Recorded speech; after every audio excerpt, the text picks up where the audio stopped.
Alhamdulillahi Rabbil Alamin. Alhamdulillahilladzi arsala rasulahu bil huda wa dinil haqq liyudhhirahu 'alad dini kullihi walau karihal kafirun. Wa asyhadu an la ilaha illallah wahdahu la syarikalah wa asyhadu anna Muhammadan 'abduhu wa rasuluh sallallahu alaihi wa ala alihi wa sahbihi ajma'in. Amma ba'du. Assalamu alaikum warahmatullahi wabarakatuh. Mga minamahal kong kapatid sa pananampalatayang Islam, katotohanan si Allah subhanahu wa ta'ala, siya ang Panginoon ng sanlibutan. Nilikha niya ang lahat ng mga nilalang, nilikha niya ang lahat ng mga tao, at pinili niya mula sa lahat ng mga tao ang siyang pinakamainam at pinakadakilang nilalang na walang iba kundi ang ating pinakamamahal na sugo na si Propeta Muhammad sallallahu alaihi wasallam. Si Propeta Muhammad sallallahu alaihi wasallam, siya ay pinili ni Allah subhanahu wa ta'ala bilang huling sugo at propeta para sa lahat ng mga tao upang wala nang maipangatwiran pa ang mga tao kay Allah subhanahu wa ta'ala pagdating sa kabilang buhay.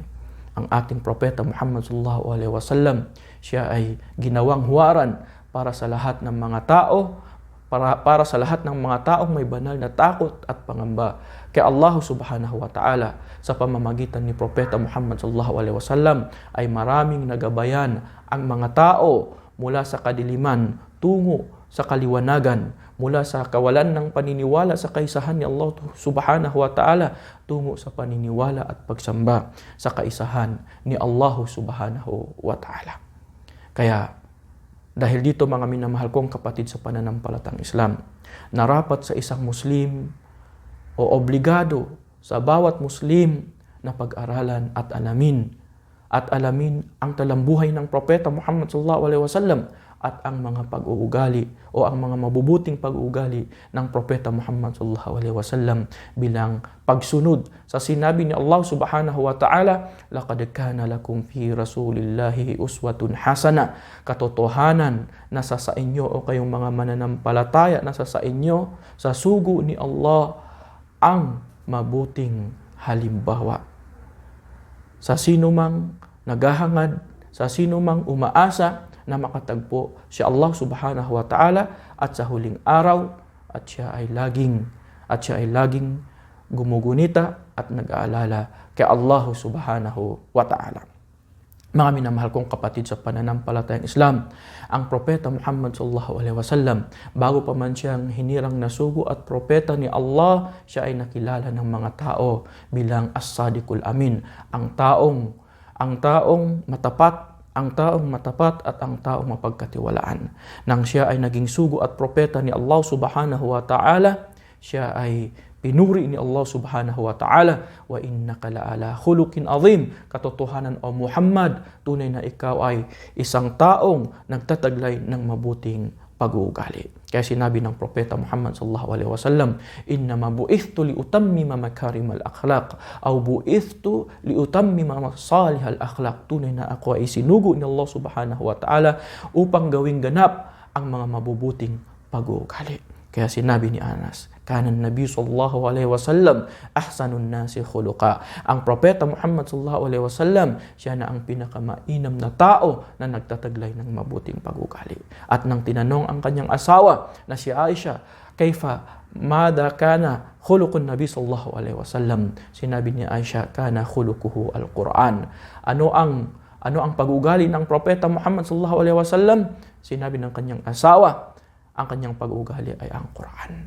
Subhanallah, ang Quran ang siyang dakilang aklat ni Allah subhanahu wa ta'ala at ibinaba niya sa dakilang buwan, sa dakilang panahon, buwan ng Ramadan. At ang pinili ni Allah subhanahu wa ta'ala ang pinakamahusay na tao na nagtataglay ng mga mabubuting pag-uugali sa Quran, at siya na ang pinakamahusay na nilalang, pinakamahusay na tao na nagsasabuhay sa mga gawaing ipinag-utos ni Allah subhanahu wa ta'ala sa banal na aklat ni Allah subhanahu wa ta'ala na walang iba kundi ang Quran. Mga minamahal kong kapatid sa pananampalatayang Islam, ang ating mahal na sugo na si Propeta Muhammad sallallahu alaihi wasallam, siya na ang pinakamahusay at pinakamabuting tao sa lahat ng mga nilalang, sa lahat ng mga tao.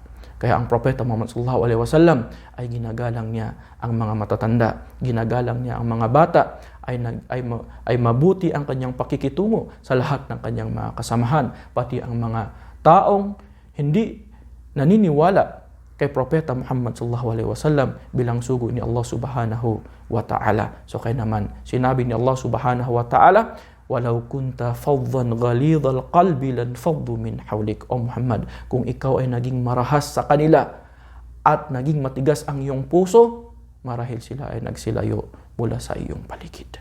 Ang Propeta Muhammad sallallahu alaihi wasallam, mga minamahal kong kapatid sa pananampalatayang Islam, ay tinutulungan niya ang kanyang pamilya. Tinutulungan niya ang kanyang mga asawa. Nang tinanong ang kanyang asawa na si Aisha, kalugdan nawa siya ni Allah subhanahu wa ta'ala, ma kana yasna'un nabi sallallahu alaihi wasallam, ano ba ang ginawa ng Propeta Muhammad sallallahu alaihi wasallam sa kanyang pamilya, sa bahay, sa inyong tahanan? Sinabi ni Aisha, ang Propeta Muhammad sallallahu alaihi wasallam, siya ay tumutulong sa mga gawaing bahay, at kapag dumating ng oras ng sala, siya ay lumabas para magsala. Allahu Akbar. Ang Propeta Muhammad sallallahu alaihi wasallam, siya na ang taong pinakamapagbigay na tao. Dumating ang isang lalaki sa kanya para humingi ng isang dosenang kambing, at ibinigay siya ito sa kanya ng Propeta Muhammad sallallahu alaihi wasallam. At nang bumalik ang lalaking ito sa kanyang mga tauhan, o aking mga mamamayan, magmuslim kayo, yumakap kayo sa Islam, tunay na si Muhammad ay nagbibigay na hindi natatakot na maging mahirap. Sinabi ni Anas, nang nagmuslim ang isang tao na ito, alang-alang lamang para sa mga makamundong bagay, ngunit kinalaunan siya ay naging mabuting Muslim, kinalaunan siya ay naging mabuting Muslim, at mas mapamahal sa kanya ang Islam kaysa sa mundong ito at ang mga nilalaman nito. Mga minamahal naming kapatid sa pananampalatayang Islam, ang ating Propeta Muhammad sallallahu alaihi wasallam ay pinili niya maging simple ang kanyang buhay, maging simple ang kanyang pamumuhay. Kaya naman sinabi ng Propeta Muhammad sallallahu alaihi wasallam, mali walid dunya illa karakibin istadhalla tahta syajaratin thumma raha wa tarakaha. Ano pa ba ang gagawin ko sa mundong ito, maliban na lamang ako ay katulad lamang ng isang nangangabayo, at pagkatapos siya ay tumungo sa ilalim ng punong kahoy upang magpahinga dito, at pagkatapos siya ay umalis at iniwanan niya ito. Kaya ay mapamahal sa kanya ang mga sahaba, ang kanyang mga kasamahan. So kaya naman ang tinanong si Ali bin Abi Talib radhiyallahu anhu, kaifa kana hubbukum li Rasulullah? Paano ninyo minahal ang Propeta Muhammad sallallahu alaihi wasallam? Sinabi ni Ali bin Abi Talib, kana wallahi ahabbu ilayna min amwalina wa auladina wa ummahatina wa abaina wa mimma'in baridin ala dhama. Sumpaman kay Allah, siya na ang pinakamamahal na tao kaysa sa aming mga kayamanan, kaysa sa aming mga anak, kaysa sa aming mga ina, kaysa sa aming mga ama, at sinabi niya, at sa malamig na tubig sa pagkauhaw. Sinabi ng Propeta Muhammad sallallahu alaihi wasallam, la yu'minu ahadukum hatta akuna ahabba ilayhi min waladihi wa walidihi wan nasi ajmain. Hindi magiging tunay na mananampalataya ang isa sa inyo hangga't hindi niya ako mamahalin, hangga't hindi niya ako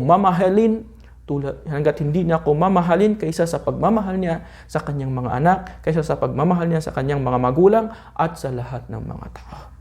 Ngunit ang pagmamahal na ito, maminamahal kong kapatid sa pananampalatayang Islam, ay may limitasyon. Ang pagmamahal na ito ay may kasamang pagsunod kay Propeta Muhammad sallallahu alaihi wasallam. Hindi ang pagmamalabis. Hindi yung pagmamahal na may pagmamalabis kay Propeta Muhammad sallallahu alaihi wasallam, sapagkat sinabi ng Propeta Muhammad sallallahu alaihi wasallam, la taturuni kama atratin nasara Isa ibn Maryam. Huwag ninyo kong dakilain tulad ng pagdakila ng mga Kristiyano kay Hesukristo na anak ni Maria. Kaya mga minamahal kong kapatid sa pananampalatayang Islam, mula sa aking paalala sa akin sarili at sa inyong lahat, pag-aralan natin pag-aralan natin ang talambuhay ng Propeta Muhammad sallallahu alaihi wasallam, basahin natin ang mga mabubuting pag-ugali ng Propeta Muhammad sallallahu alaihi wasallam upang maisabuhay natin ito, lalong-lalo na sa buwan na ito, buwan ng Ramadan. Marami tayong pagkakataon upang pag-aralan ang talambuhay ng Propeta Muhammad sallallahu alaihi wasallam